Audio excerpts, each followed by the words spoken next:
Mhm. Good. Fait que, qu'est-ce qui se passe ici devant nous? En fait, salut. En fait, ça ici, qu'est-ce que ça représente? En fait, c'est toi. Oui, oui. Toi qui me regardes en ce moment. Tu es en train de faire, c'est après ce coup-ci, tu es en train de faire un spectacle de magie. Puis là, tu es devant le public, puis tu te dis, est-ce que vous voulez que j'intègre soit tan à la m de ax 50 px ou cotangente à la n? Puis là, tu proposes au public à savoir qu'est-ce qu'ils veulent. Mais, peu importe ce qu'ils vont choisir le public, on va être capable de le faire parce que on va voir exactement dans ce cours-ci comment intégrer des fonctions des deux formes suivantes. Good? Fait que là, c'est le dernier cours, on a vu comment intégrer justement des fonctions avec des sines, puis des cos.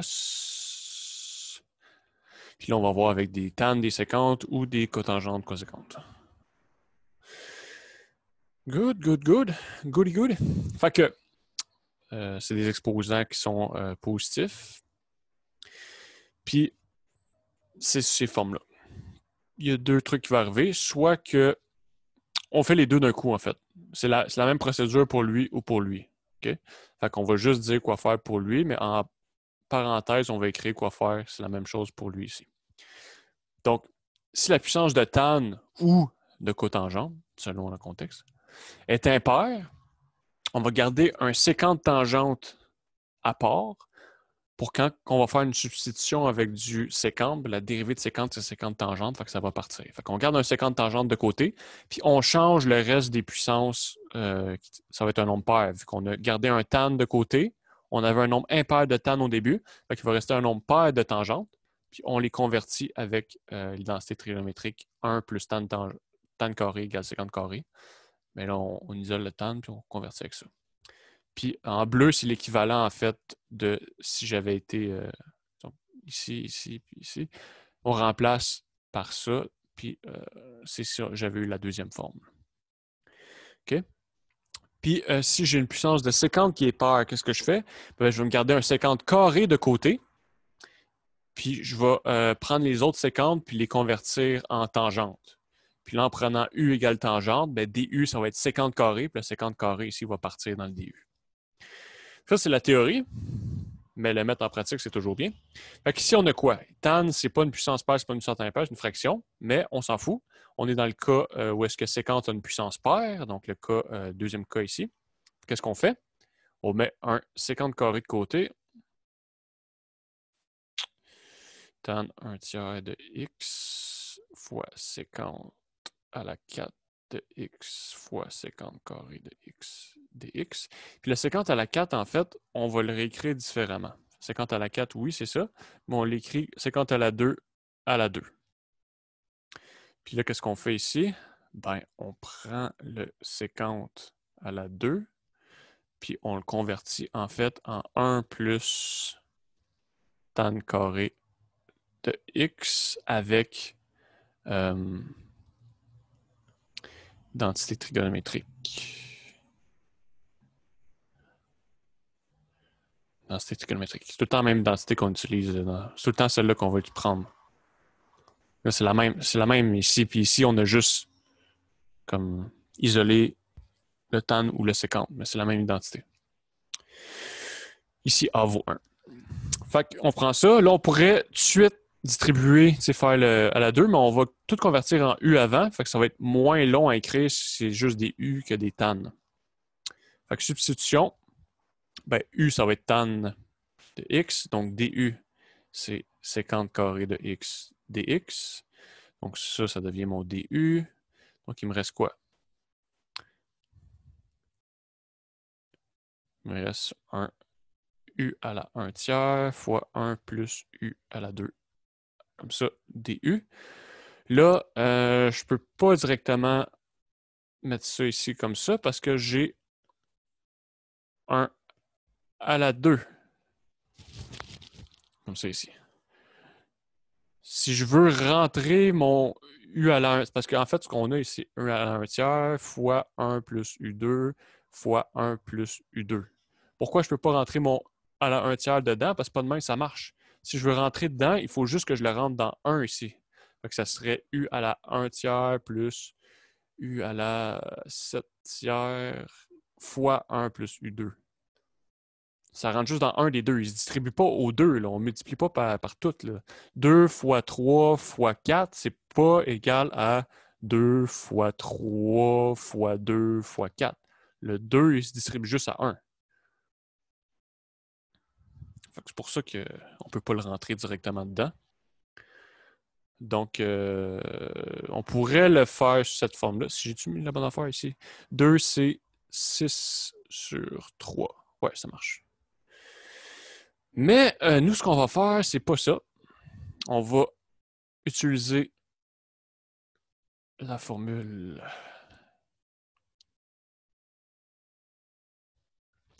comme ça ici. Donc, on y va.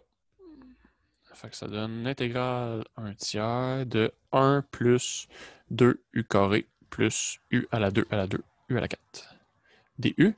Puis là, on peut distribuer le 1 tiers. On peut tout mettre sur 3. 2, c'est 6 sur 3. Puis 4, c'est 4 fois 3, 12. 12 sur 3. Donc, je me ramasse avec ça, plus 2u à la 6 tiers, plus...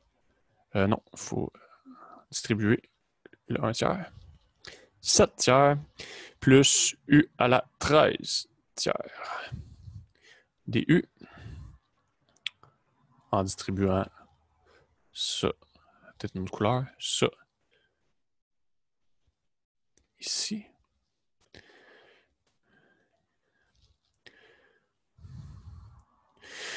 On intègre u à la plus 1. 1 tiers plus 1, c'est 4 tiers. Sur 4 tiers, plus 2 fois u à la 10 tiers sur 10 tiers. On intègre individuellement. U à la 16 tiers sur 16 tiers. Puis là, c'est une intégrale indéfinie. Donc, plus C. Donc, j'obtiens quoi? Il faut que je flippe mes fractions. 3 quarts u à la 4. Ça. Plus 2 fois 3 sur 10. U à la 10. Ça. Plus 3 16e. U à la 16. Comme ça. 1, 5. Puis on remplace les U par leur valeur qui était tan. Fait que tan à la 4 plus 3 cinquièmes tan à la 10 racine troisième plus 3 sur 16 tan 16e comme ça ici, plus C. Toute une réponse. Juste m'assurer que c'est le bon truc. Racine troisième, oui. Donc ça, c'est pour 3 à la 3, c'est racine troisième. Good. OK. Autre exemple. Ça ici. Là, c'est avec les cotangentes conséquentes, mais pareil. Si cotangente aurait une puissance paire, là, c'est pas le cas. Fait qu'on va dans l'autre cas où est-ce que coséquente a une puissance impaire. Donc là, on regarde en haut. Coséquente a une puissance paire, c'est ça? Attends. Premier, c'est puissance de tan est impair, puis l'autre, c'est puissance de séquente est paire. Fait que là, qu'est-ce qu'on a ici? On a puissance de tan ou cotangente est impaire. Donc là, l'autre exemple, on était dans le cas numéro 2, mais là, on va être dans le cas numéro 1. La puissance est impaire. Fait qu'il faut laisser un coséquente cotangente de côté, puis convertir le reste. OK. On laisse un coséquente cotangente de côté. Fait que on sort un coséquente cotangente de côté. Puis on va convertir On va convertir quoi? On va convertir les cotangentes. Parce que ça, c'est la dérivée. Ben, ouais, sans le dx, mettons. Là. C'est la dérivée de. Sans le signe négatif non plus. C'est la dérivée de cotangente. Fait qu'on va tout convertir les coséquentes en cotangentes pour faire une substitution. Donc là, ça c'est coséquente à la 4, c'est la même chose qu'à la 2 à la 2. Fait que ça va devenir quoi? Ça va devenir...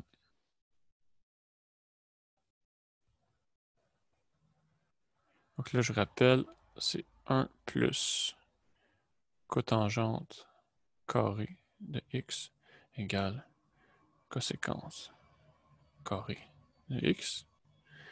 Donc ça, c'est 1 plus... Ah non. Ouais, c'est ça. Juste 2 secondes.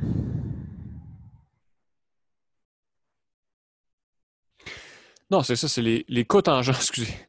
C'est ça, la dérivée de cotangente, c'est ça ici. C'est la dérivée de coséquente, excusez. C'est ça ici. Donc, il faut convertir le cotangente, en fait. Ouais. J'étais un peu mélangé. Donc, il faut convertir le cotangente.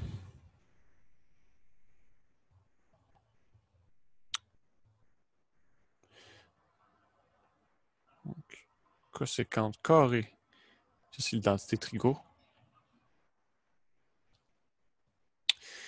Coséquente carrée moins 1 fois... Donc, ça ne servait à rien l'avoir mis à la 2 à la 2.